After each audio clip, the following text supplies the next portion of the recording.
As long Say as a the car is prayer not and moving, it doesn't matter how much gasoline you stack on it. But if it starts to move and like something falls, then it could blow everything up. So that's when you have to start sticking it in the reverse repos.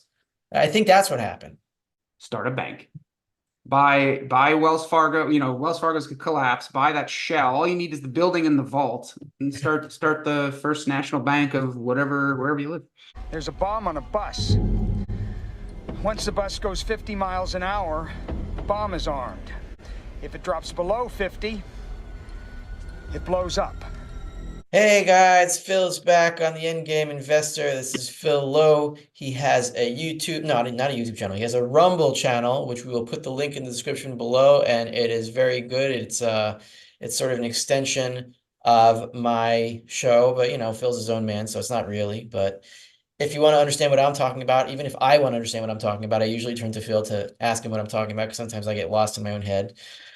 And we're going to talk about 1873. We're going to talk about the silver standard, bimetallism, what money really should be, and what we should do with our silver stacks once the end game hits and everyone's in a panic. What do we do? What do you do? What do you do? What do you do? What do you do? Phil, it's good to see you again. And if you got any questions for Phil, put them in the comments below, and I will sift through them. We will both sift through them, and we'll pick the good ones for next time. Phil should be coming on here about once a month, and we'll have question time with Phil and what's going on his channel, and you should turn there. So, what's going on, Phil? How is 1873? How is 2024? And is this the end? Well, actually, Yeah. Rafi, I changed my mind. I think we should talk about flesh-eating space aliens, if you don't mind. Oh, okay. Well, those are gods, and we should all worship them. Sorry, I do. Okay. 1873. So the what I dug into was it was actually Alexander Hamilton created bimetallism, and they made. You said, I think recently that the primal error, the cardinal sin that started the inflationary path was the crime of 1873. But I Hmm. think it actually goes back to Hamilton setting the rate because Ooh. as you said, they have to float. When you have bimetallism, the two metals have to float against each other. But like it's one of those, it's like a rusty door hinge or something. It's like somebody's like, "Ah, I should just fix that.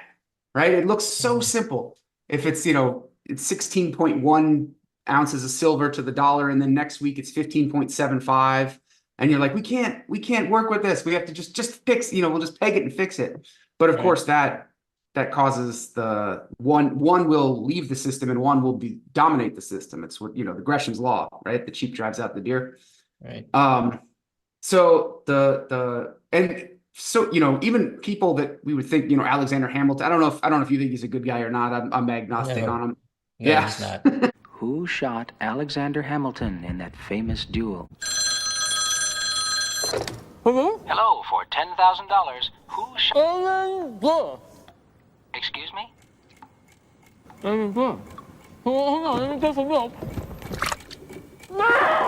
I don't know enough about the guy, but like certainly Andrew Jackson would be considered, I guess, a monetary hero. But he again set the rate. He said we're gonna, I think, 15.75 silver to gold. So they can't.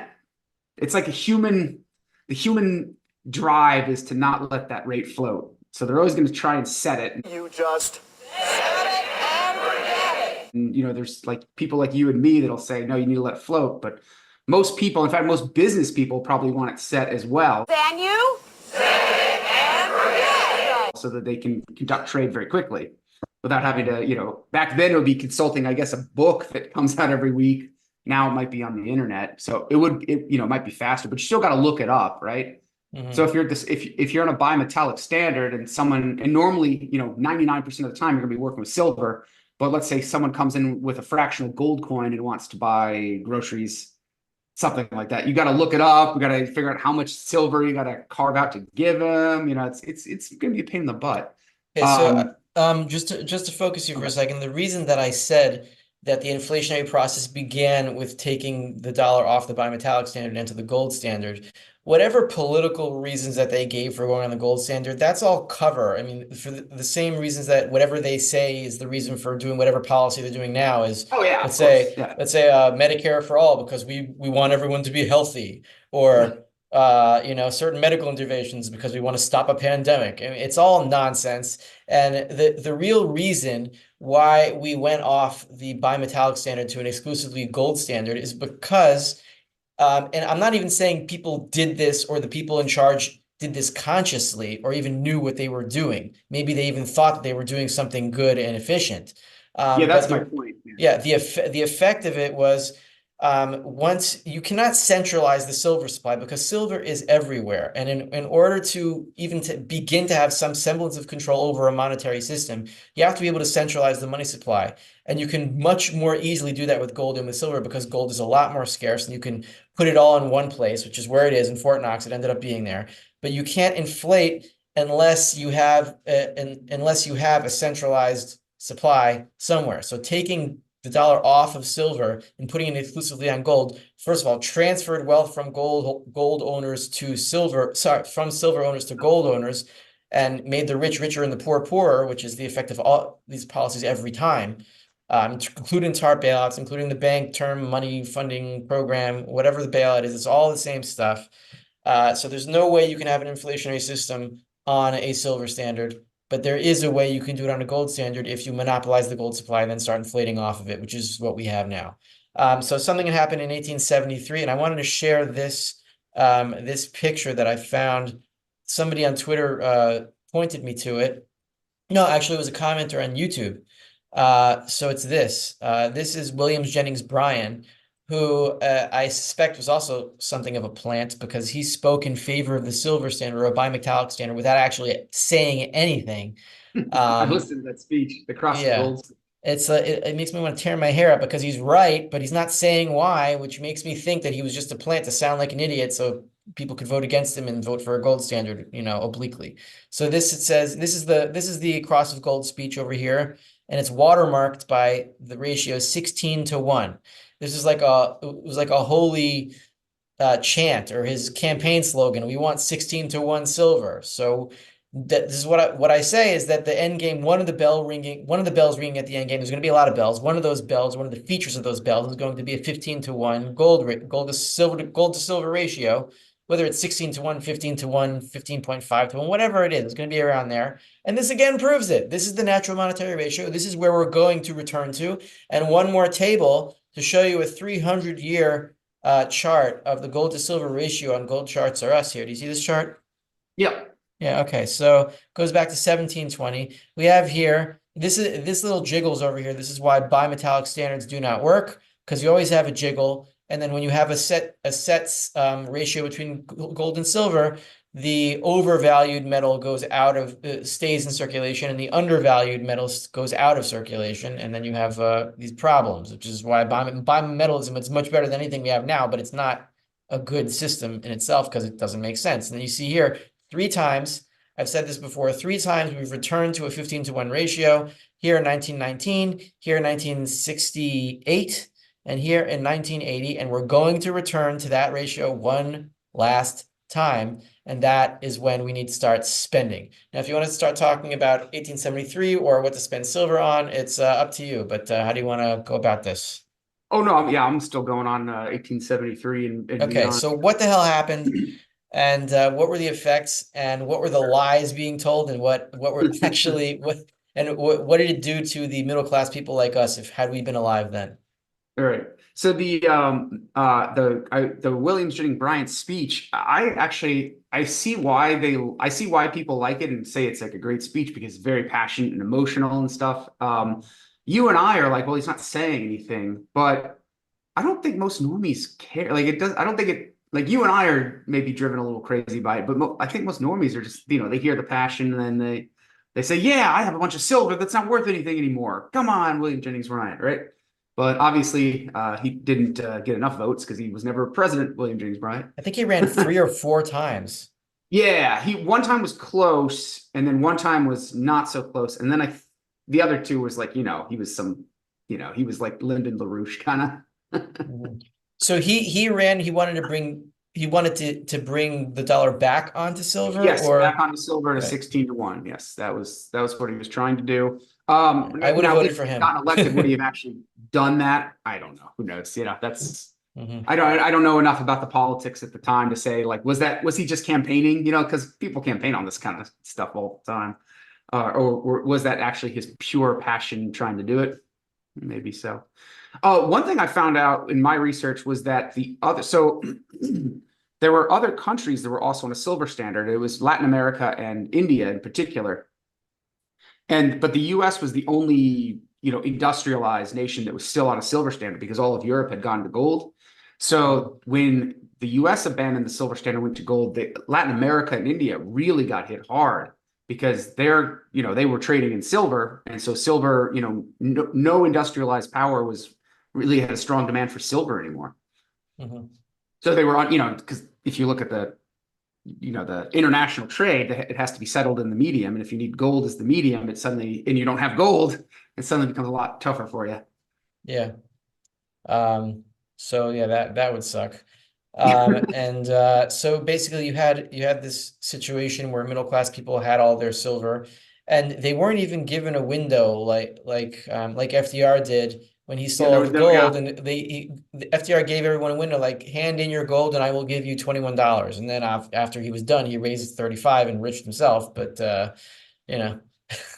There were miners who loaded the silver onto the train, were driving the train to the mint, because back then you'd take the raw silver. As I understand, you and I could take our dearly departed grandmother's silver candelabra to one of these facilities, and they would give you coinage for it. Like the quantity, it didn't have a minimum quantity. But so the miners would like load the raw silver onto trains, and they had it going to the mint. They got to the mint, and the mint said, "Oh, we don't do that anymore." You know, it's like, well, what do I do with this raw silver sitting there? That's how sudden it was. They didn't. It was a real rug pull. I mean, can you imagine? You put in all that work to get a silver mine going, and then it's like, oh yeah, that's not. We don't do that anymore. Yeah, wow. That's a real that's theft. Now the government did continue. I think it was a political sop, was to keep buying the silver so that because you got two senators in Nevada, you got two senators in California, or I think California's silver mines. But anyway, the silver mining states said, "Hey, wait a second here." So the government was still required to buy the silver, which is why I think we still had. Probably why we had the silver coinage as long as we did up until 1964. Mhm. Which is the whole system. It's really funny. They did it. The inflationary system is so slow, and not funny. Haha. Funny is horrible crying at night. But the system was so slow. Like in 1873, they're like, okay, listen, guys, we're going to a gold standard. It makes more sense, but don't worry. The coins will all still be silver. Silver is still part of our system, and the gold coins are right here. You can help yourself to the gold coins, right? And then we get to like 1929 or 1933, and they're like, you know what? We're gonna keep the gold in here, but don't worry, the gold's still here, and we'll issue notes off of it. But don't worry, all the coins are still silver. Everything's still silver. All the stuff is here. You're fine. Everything's fine. Don't worry, right? And then we get to 1964, and they're like, well, you know what? We're not gonna make silver coins anymore, but don't worry, and you can't have the gold coins. But don't worry, the gold is all right here. You can, we'll make all these movies about how Fort Knox is, has all the world's gold in it. Don't worry. And then 1971, they're like, well, we're temporarily closing the gold window, but don't worry, we're going to open it back up, as soon as we, something happens. I don't know. And just slowly, just boiling the frog slowly. Please kill me. We're at the position where the Fed is saying, "Oh, don't worry, we're going to continue quantitative tightening, and we're going to push inflation down Yeah. slowly, and then wham, there's going to be one more round in printing, and we're almost done." So a double money standard, meaning a silver money and a gold money, so that you can trade with the gold countries and you can trade with the silver countries. Yeah. Why doesn't anyone do that? Other than the answer is that because governments always want to control you and they don't want to give you freedom. But why was it ever the case where a country had two monies, a gold money and a gold currency and a silver currency trading? Well, you know what the Romans did? The Romans made electrum, which was a silver gold alloy. Right. So, Did they make? I don't think they made electrum. I think that was just an alloy because they couldn't separate the two, and it was just inferior. oh, was it? Okay. I thought they alloyed them together on purpose. It could be, but I remember reading about Electrum or seeing in some kind of video where they just didn't have the ability to separate it. But that doesn't make sense because I mean there's separate gold and silver coinage in the Bible, and that's much older than Rome. So it's hard to know. Yeah. Well, I'm certainly not going to expound on. Last time I spoke about bees out of turn, I got chewed up. So Bees. Okay. I'm not going to speak about anything I don't absolutely know for sure. Okay, so what would you like to cover now? The one last thing on 1873, or what you were just saying with the two coins, or the two standards working together. It's the only way it works is if it gets complicated. The only thing I could think of is that you buy the expensive stuff with the gold and the cheap stuff with the silver, but you're always going to get some guy who's going to come in with fractional gold to buy retail, or like you paying your ticket with pennies, your parking ticket or whatever that was. I never did that. It was a mass ticket. I never paid it. I haven't paid it yet. A masking ticket, right? You're going to get some guy who wants to buy a house with silver dimes or something, you know? So there's always going to be some guy who wants to do that. And yeah, I don't know. I don't have a good answer for that. And maybe somebody else knows a solution to that problem. But yeah, you'd have to have gold bill. I covered this on like episode 2 of my show, where you have to have the gold bills and the silver bills, and the two cannot mix. Only one can be the dollar. You can't fix it to, you know, 1 ounce of silver being $1, and then the 1 ounce of gold has to be something else. Like it can't be $1 or some multiple of dollars, because then you have to peg it, and then you run into the pegging problem. Yeah, you could say silver dollar and gold dollar. I mean, they could be two different things, or you can give them two different names or whatever. But I would call it a different. If you're going to do that, you have to call it a different name, a gold sovereign or something. I don't know, a gold freedom. We're America, right? You could, but I mean, how I'm envisioning it is, and we're talking post endgame here, imagining when everything is already collapsed and how is money supposed to work in an ideal way. I mean, you have like a price guide. It would be very easy with today's technology to determine the gold to silver ratio. Yeah. And then you can accept payment in whatever currency or coin in whatever proportions that you want. You could even do digitally with a credit card, like how many, like the computer would deduct so many gold credits and so many silver credits from your debit card in whatever proportions. It doesn't even matter, depending on the ratio of the day. I mean, I could see this very easily done, especially now. Yeah. I think silver, what I think is going to happen is silver's just going to temporarily remonetize, and then we're just going to go back to gold, because I think they don't want that.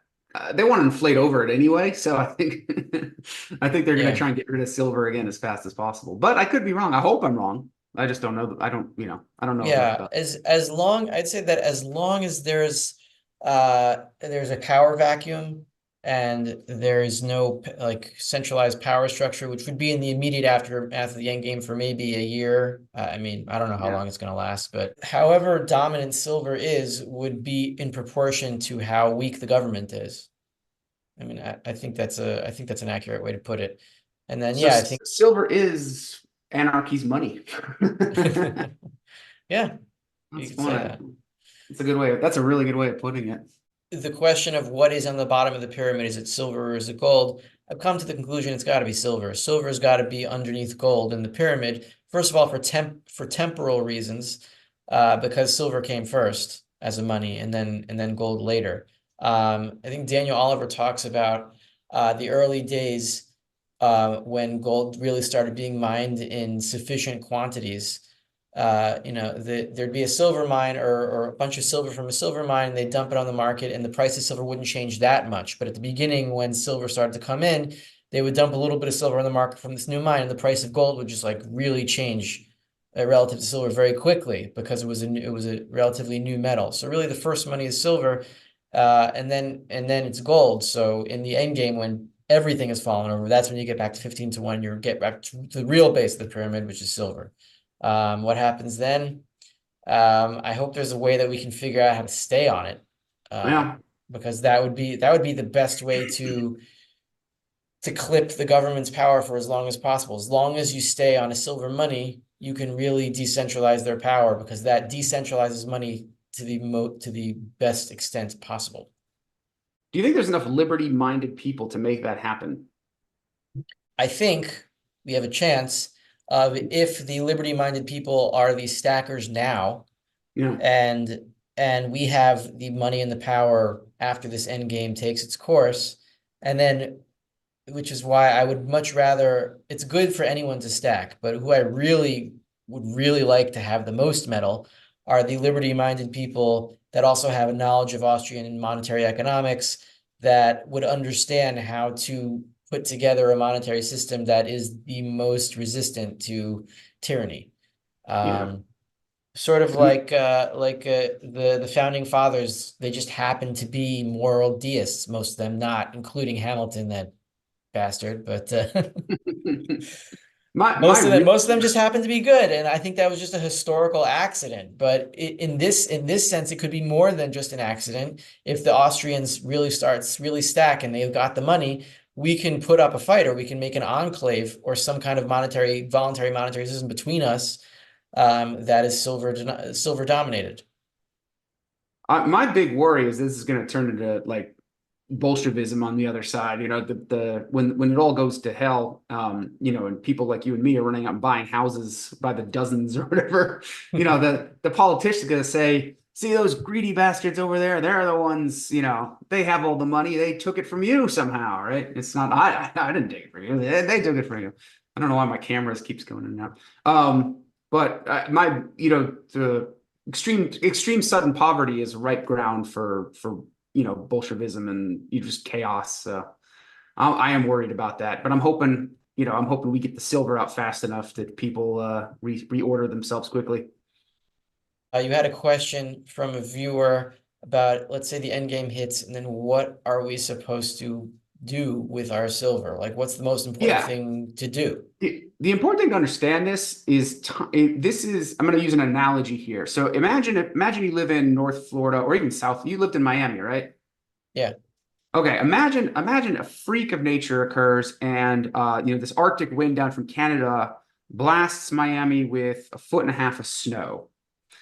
What do people need? They need a snow shovel, and Home Depot in Miami maybe has two, you know, somewhere in a back lot that accidentally got delivered, right?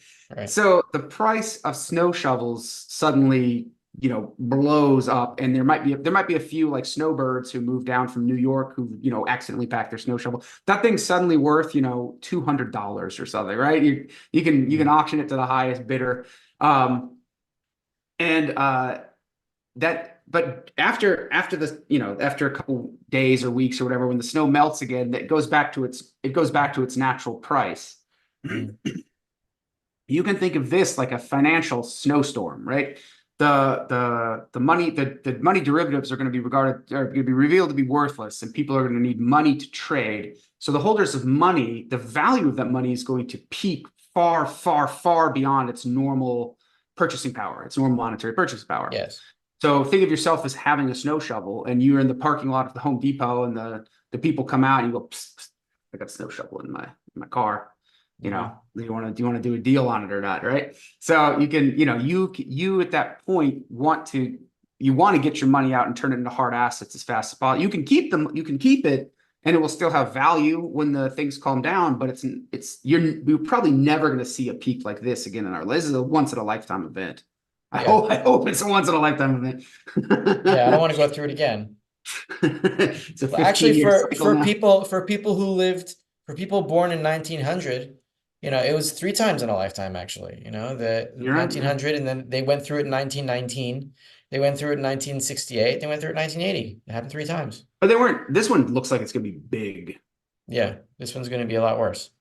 Yeah, so I don't think it's me. I mean, I don't think they saw anything as big as we're going to see. I don't know. We'll see. I don't know. Yeah. Where was I? Oh, okay. So at that moment in time, at that brief period in time when the financial snowstorm is hit and everyone needs a snow shovel, a monetary snow shovel, and you have the monetary snow shovels, then you turn it into hard assets. And at every point, we look like the biggest fools in the world, right? Right now, you know, Rafi's been doing this for what, 10 years now, 12 years? I mean, 12 years ago, I've been a silver stacker for about 10 years. Yeah. Yeah, 10 years. So 10 years ago, you've been stacking silver, and I'm sure people thought you were absolutely insane. Like Like, what are you doing? Remove it, you know. Or it wasn't insane. It was more like, oh, he's so cute. He's like collecting little silver coins. Look at Yeah. this guy. He looks like an old Yeah. grandpa, Right. like, counting his money. Right. I certainly got the, when I started warning people, like, I think some big's coming, guys. I'm getting looked at sideways, So the and then on the other side of that, right, when houses collapse down to, $5,000-$10,000 in today's money because people bought houses they couldn't really afford and need food, you're gonna look like a complete idiot for buying those houses. People are gonna advise you, don't, your money's worth, so much right now. And these people, there's no one who can pay any rent. Everyone's broke.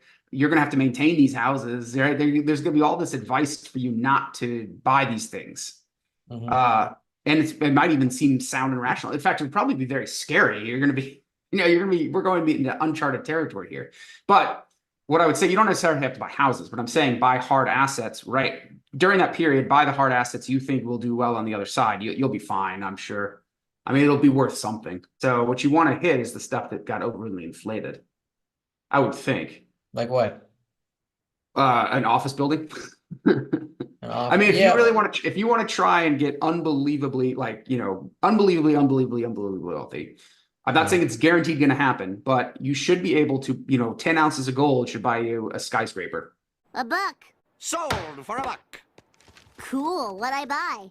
35 Industry Way.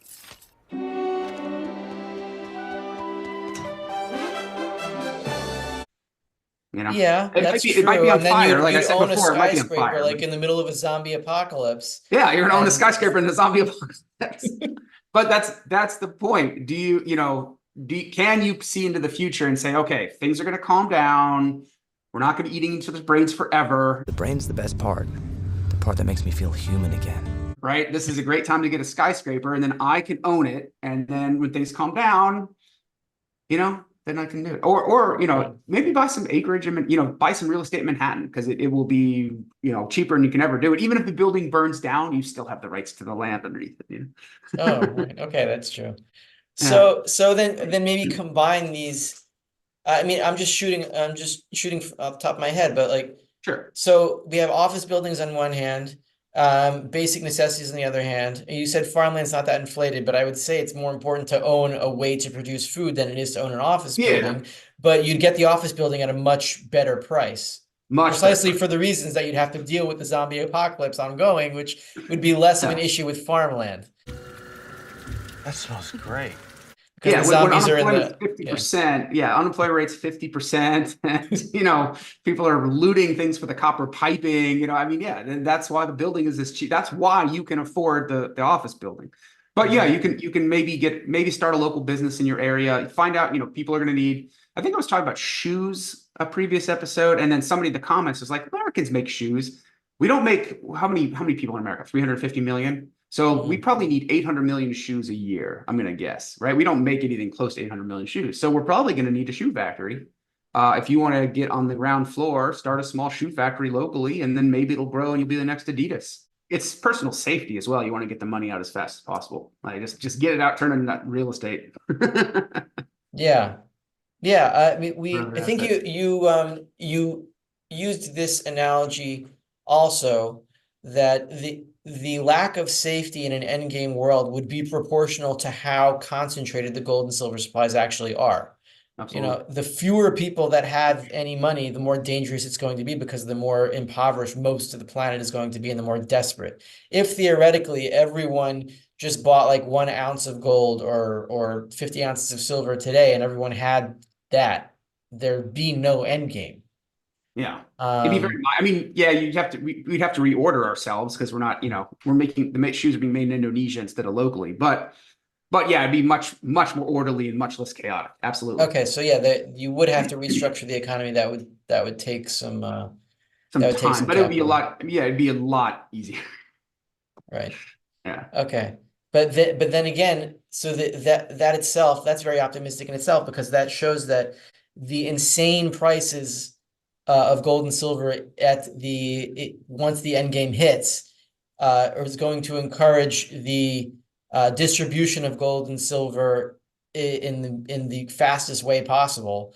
And as the prices of gold and silver go down relative to other goods and services, we can tell by that itself that the situation is calming down. I mean, exactly right. Exactly. Take advantage of it. Get your stacks out as fast as possible. Then you don't have to worry about it anymore, and you own the businesses and the land, and you start employing the people, and then the price they have money too, and things calm down. Exactly right. Here's another analogy I think you like. I just thought of it. So if we take it as our moral duty to spend our stacks when they are needed the most, which we will know from the price signals to do that. Imagine you're a body, and you're a person, and you just got a blood transfusion, right? And you just had surgery, you need blood transfusion, bone marrow transplant, whatever, and it's working fine, and then all of a sudden, like your body just rejects the bone marrow transplant, and none of the blood in your body works anymore. So you need like an emergency blood transfusion, right? That would be when the derivatives die, and that's sort of the blood in our system, and it's not working anymore. And all of a sudden, the body economic doesn't have any blood, and you're the one who has it. And the stackers need to like just put transfusions into this body to keep it alive, or else it becomes a zombie and eats everybody. So you have a moral responsibility to spend your stacks when that 15-to-1 ratio is hit, and buy whatever you can. There are smart ways to do it, right? Phil said buy an office building in the zombie apocalypse. That's one way. Yeah. What's the other? I'm going to get a nasty letter after the end game. I bought this office building and then it burned to the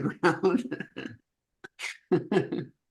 No, you have to make that decision. Like, it's going to be in your neighborhood. Figure out, try and figure out what you think will be best needed on the other side of it. I can't tell you what this is a surefire thing that's going to absolutely work. But I can say owning a bunch of land when it's very cheap, even if you don't end up making that shoe factory, sell the land. It'll it's going to reconfigure itself. And then you bought it here, you sell it here, you'll do fine. You'll be fine. Talk a little bit about your latest show on Rumble.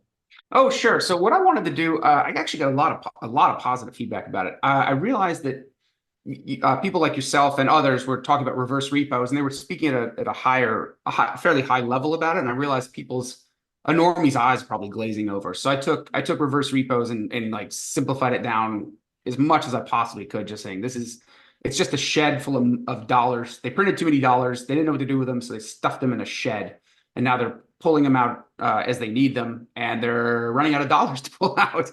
And so you're going to end up, there's going to be, I think it was Francis Hunt and Bill Holter on Liberty and Finance and David Morgan. They were sitting there talking, and they said, look, there's going to be a deflationary crunch. We expect in our technical analysis that the precious metal price is going to plummet temporarily. I just wanted to confirm that logically. I said that makes perfect sense. And I would say if you have stacks, don't get scared out of your position. This is fully expected in a deflationary crash. I go over that a lot in my show. I said, look, deflations happen, and they happen, quickly and severely, but the Fed always, saves the day at the end. It goes back to money printing or dollar printing. So don't get scared out of your positions. In fact, if there's a severe crash, I would use it as a buying opportunity. And what I said was, if it's a particularly severe crash, which I don't think it's going to happen, because Powell's already talking. I mean, he's already changed his tune overnight, right? 2 days ago, it was like, we will never lower rates ever again. And then yesterday, he was like, I'm done raising rates. We'll see from here. Maybe I'll lower, maybe I won't. We'll see. But no, he's already like, they're already trying to stick the landing. So so I don't think the deflationary crash could be too severe. But if it is severe, it's a chance in a lifetime to pick up dirt cheap silver, but you will need paper cash.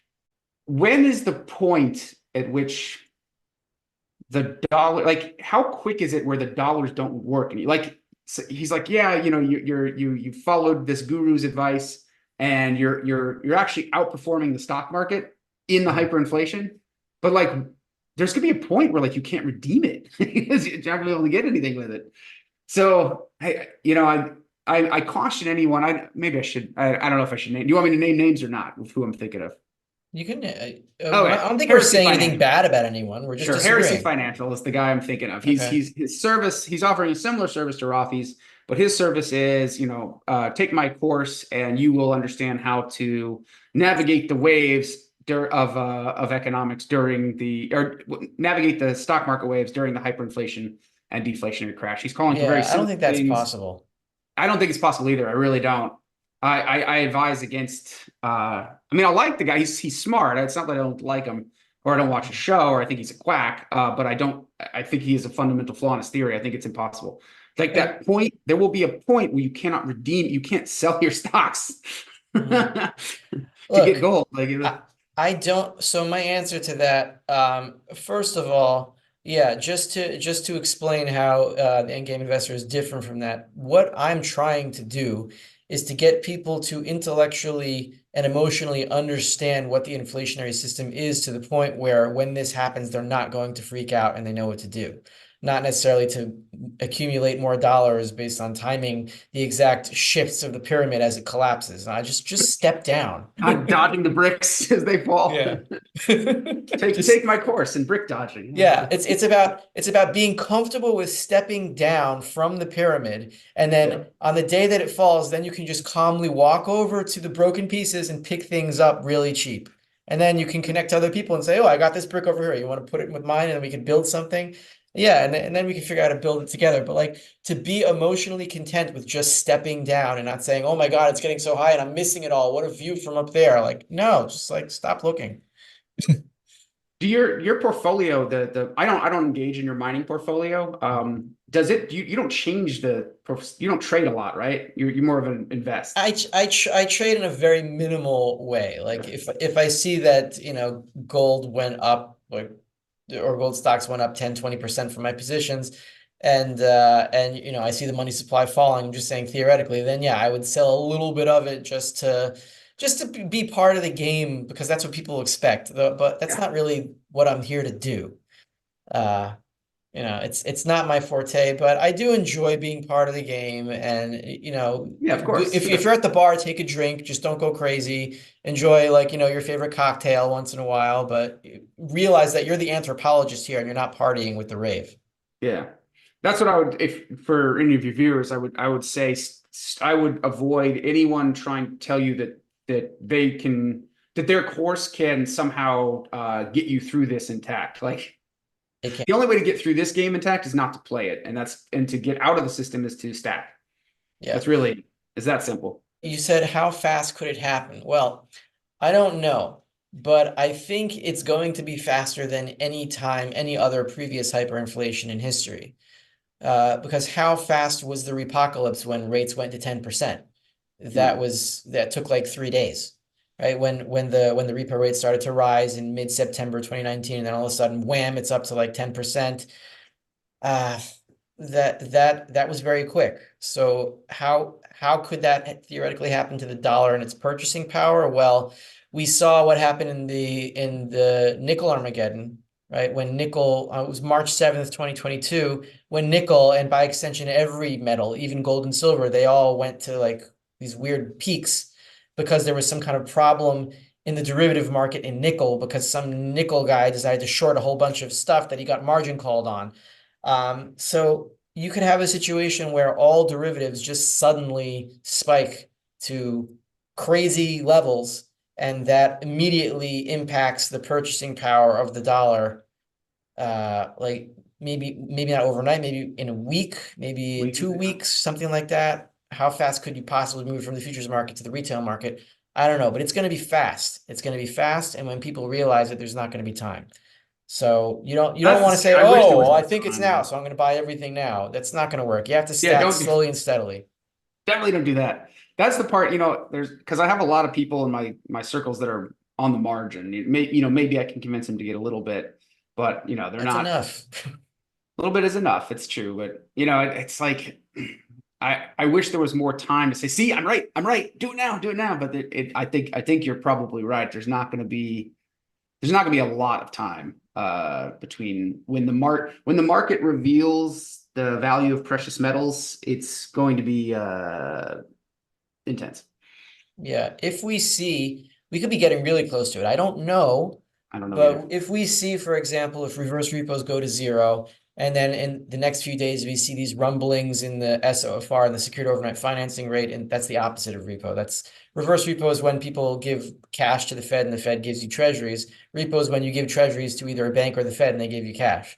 So if we see the reverse repos go to zero and then we start seeing rumblings in the repo market and then a spike in the repo rate, I would say start to panic. Don't panic, but like figuratively, it could be it, and be ready before that happens. Gird your loins at that point. That's when the fun starts.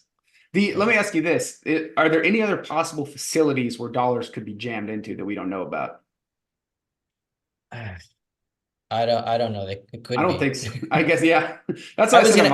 I said there might be something. Yeah, I was gonna ask you. I was gonna ask you a question, but I think I figured it out. So what they could do to try to get more money into the reverse repos is, let's say, raise the rate from 5.3 to, let's say, 6. So that would attract more money into the reverse repos. But then I was thinking that's not going to solve anything, because if they're not printing more money, then the money that would be going into the reverse repos from there would be coming from something else and cause interest rate gyrations wherever it's coming from. It would either cause stock values to plummet or repo rates to rise. The point isn't that there's money in the reverse repos. The point is that they're not printing anymore, and when this runs out, there's we're in a deflationary crash. Why did they print that dollar print in 2019? Why did they do that? Why did they go vertical? Why didn't they just print enough to solve that immediate crisis and then stay on the curve? Like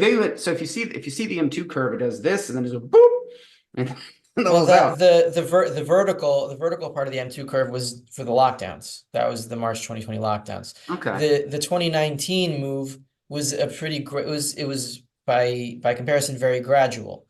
They were doing QT, and then the apocalypse happened and they reversed QT to QE, but the M2 wasn't going crazy. It was more just the balance sheet expanding. So why did they do that for the lockdowns though? Because they could have just stayed on the curve. Like they printed so much, and they're like, oh, what do we do? Well, else we printed. And now we're just going back to the curve we were on to begin with. They printed $3 trillion and then plopped it into reverse repos where never entered the system. The money didn't immediately go into reverse repos. The reverse repos started to accumulate in 2022. What I'm thinking is that in 2020, there were lockdowns and they basically shut down the entire economy literally. And therefore asset prices started to really plummet, and everything was crashing. Everyone was going crazy. And they needed a lot of money to like calm down the banks to say, look, we got you, and don't worry about these falling asset prices. We're just going to flood everything with a whole bunch of money. And then nominally the prices will return to where they are now, even though we're not allowing you to produce anything because we're all going to die of corona. At the point where the economy shut down, until the point where you brought it back up to a normal level of production, the money was just padding people's balance sheets, like even individual balance sheets. There were direct to consumer bailouts, right? Because they weren't earning their money. All the money was frozen. So because the money was frozen and it wasn't circulating because of the lockdowns and the aftermath of that, then instead of incomes moving and people making a living, you just say, okay, well, we're just going to like inflate everybody's money. And so it looks like you earned income when we just like put it into your bank account. And once it starts circulating again, then you have the problem of interest rates could fall below zero. Right. Because once the wheels start turning again, it's like if you have a car that's stalled and you fill it up with gasoline, and there's so many tanks of gasoline, like you can't fit in the tank, so you like put like these jerry cans inside the car, jerry cans and run right? pipes down there. Yeah, and they're just like hanging down from the car, very irresponsibly. Like if one of them falls, like somewhere, it could cause an explosion. As long as the car's not moving, it doesn't matter how much gasoline you stack on it. But if it starts to move and like something falls, then it could blow everything up. So that's when you have to start sticking it in the reverse repos. I think that's what happened. That's a good analogy. I like that. I like that. I won. I did one of your cool analogies. I just thought of a great. We can close on this if you want. I just thought of a great answer to the viewer's question. What should we do with your money? Start a bank. Buy Wells Fargo. You know, Wells Fargo's could collapse. Buy that shell. All you need is the building and the vault, and start the first national bank of wherever you live. All right. All Have right, a good Robbie. week, man. You too, man. Talk to you later. Okay, bye.